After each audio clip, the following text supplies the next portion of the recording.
नमस्कार दोस्तों, चलिए जानते हैं बिहार की फटाफट 25 बड़ी खबरों को सिर्फ 10 मिनट में। लेकिन उससे पहले आप यह वीडियो किस जगह से देख रहे हैं हमें कमेंट में जरूर बताएं। बिहार के 12 जिलों में बारिश का अलर्ट, तेजी से गिरेगा तापमान। दोस्तों, मौसम विज्ञान केंद्र पटना के अनुसार प्रदेश में 3 से 4 दिनों तक उत्तर पछुआ हवा का प्रवाह बना रहेगा। पटना सहित आसपास इलाकों में बादलों की आवाजाही बने होने के साथ उत्तर पूर्व भागों के सुपौल, अररिया, किशनगंज, मधेपुरा, सहरसा, पूर्णिया, कटिहार व दक्षिण पूर्व भागों के भागलपुर, बांका, जमुई, मुंगेर, खगड़िया में हल्की बारिश का अनुमान लगाया गया है।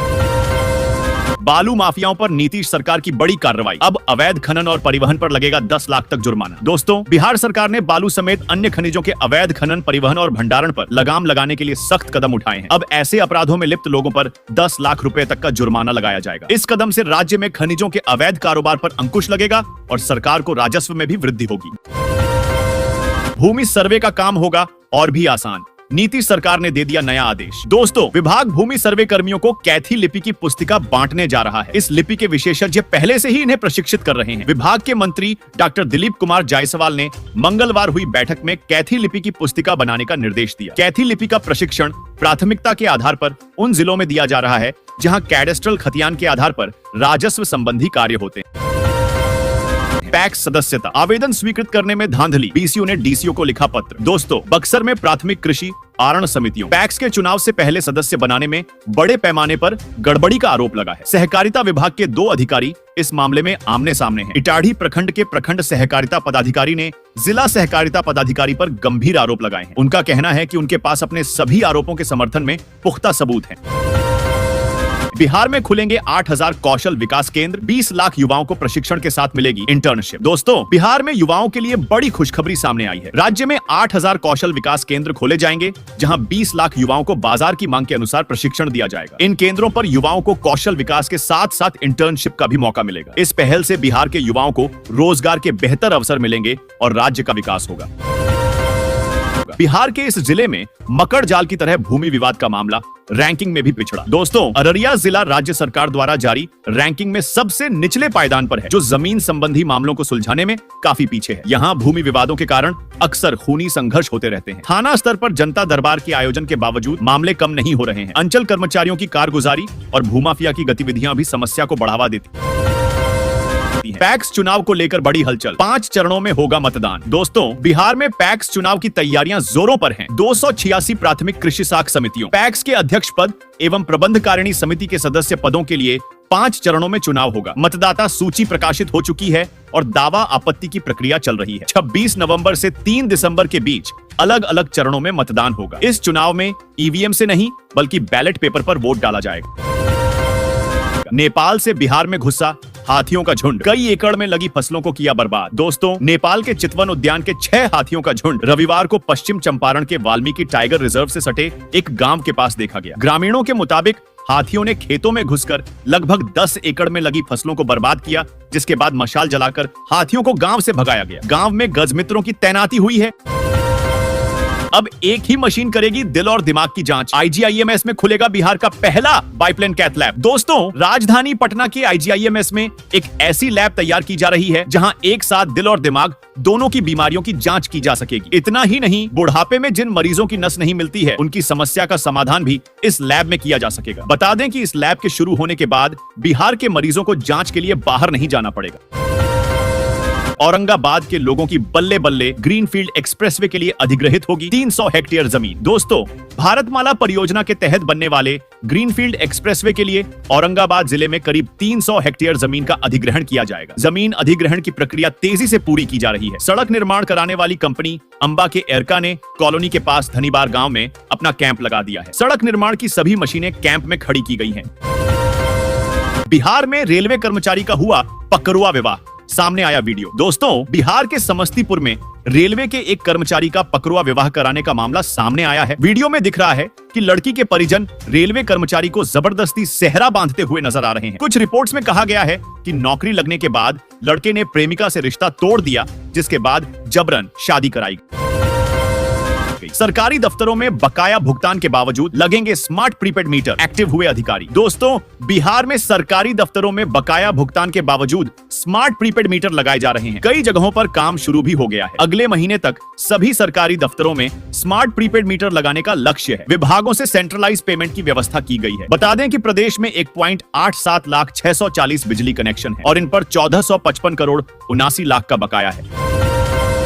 बाढ़ से मची तबाही का आकलन करने में जुटी नीतीश सरकार। सभी विभागों से मांगी गई नुकसान की रिपोर्ट। दोस्तों, बिहार में आई बाढ़ से हुए नुकसान का आकलन करने के लिए नीतीश सरकार ने सभी विभागों से रिपोर्ट मांगी है। इस रिपोर्ट के आधार पर आपदा प्रबंधन विभाग एक प्रेजेंटेशन तैयार करेगा, जिसे केंद्र से आने वाली टीम के समक्ष दिखाया जाएगा। बाढ़ से हुए नुकसान में सड़क, फसल, घर और जान माल का नुकसान शामिल है। बिहार के 300 घाटों पर आज से शुरू होगा बालू खनन। इस बार अलग तरह की होगी व्यवस्था। दोस्तों, बिहार में एक बार फिर से बालू खनन शुरू हो रहा है। आज से खान एवं भूतत्व विभाग ने 300 से अधिक घाटों से खनन की अनुमति दी है। अवैध खनन रोकने के लिए ड्रोन से निगरानी और कंट्रोल सेंटर बनाए जाएंगे। सभी घाटों और जिला कार्यालयों में बैनर लगाए जाएंगे ताकि खनन में पारदर्शिता बनी। अवैध खनन की सूचना देने वालों को सम्मानित किया जाएगा। दिवाली से पहले 486 स्कूलों के इतने शिक्षकों का वेतन अटका। शिक्षा विभाग ने दिया बंद करने का आदेश। दोस्तों, त्योहारी सीजन में बिहार के शिक्षकों के लिए बहुत बड़ा अपडेट आया है। मुजफ्फरपुर जिले के 486 स्कूलों के 589 शिक्षकों ने ऑनलाइन हाजिरी नहीं लगाई है, जिस वजह से उनकी सैलरी रोक दी गई है। समीक्षा के बाद शिक्षा विभाग ने यह कार्रवाई की है। समीक्षा में यह बात पता चली कि नियम के मुताबिक शिक्षक ई शिक्षा कोष पोर्टल पर अपनी हाजिरी दर्ज नहीं करा रहे हैं। बता दें कि वेतन का भुगतान केवल ई शिक्षा कोष पोर्टल पर दर्ज हाजिरी के आधार पर ही होगा। आ गई खुशखबरी, एसबीआई ने लोन किया सस्ता। दोस्तों, भारतीय स्टेट बैंक एसबीआई ने marginal cost of funds based lending rate में 25 बेसिस पॉइंट तक की कमी करने की घोषणा की है और नई दरें आज से प्रभावी हो गई हैं। एसबीआई के इस फैसले के बाद home loan, car loan, personal loan समेत अन्य लोन लेने वाले ग्राहकों को कर्ज पर कम ब्याज चुकाना होगा। बिहार में शख्स ने शराब खरीदने के लिए थानेदार से मांगे पैसे, ऑडियो वायरल होने पर हुआ सस्पेंड। दोस्तों, बिहार के मोतिहारी के मल्लाही थाना अध्यक्ष विनीत कुमार एक शख्स के साथ शराब की खरीद बिक्री से संबंधित ऑडियो वायरल होने के बाद निलंबित किए गए हैं। ऑडियो में शख्स शराब खरीदने के लिए थाना अध्यक्ष से 200 रुपए मांग रहा और थाना अध्यक्ष 200 रुपए दे रहा था। उससे अंग्रेजी है या हिंदी पूछ रहे हैं। विनीत शख्स को थाना आकर पैसे लेने की बात कह रहे हैं। सभी स्कूलों में 30 तक करना होगा आधार अपडेट, शिक्षा विभाग का आदेश। दोस्तों, शिक्षा विभाग ने स्कूलों में पढ़ रहे बच्चों की जानकारी ई शिक्षा कोष पोर्टल पर अपडेट कराने की जिम्मेदारी जिला शिक्षा कार्यालय को सौंपी है। विभाग से मिले निर्देश के बाद जिला शिक्षा कार्यालय ने जिले में स्थित सभी स्कूलों को 30 अक्टूबर तक कक्षा 1 से 12वीं तक में नामांकित बच्चों का आधार ई शिक्षा कोष पोर्टल पर अपडेट करने का निर्देश दिया है।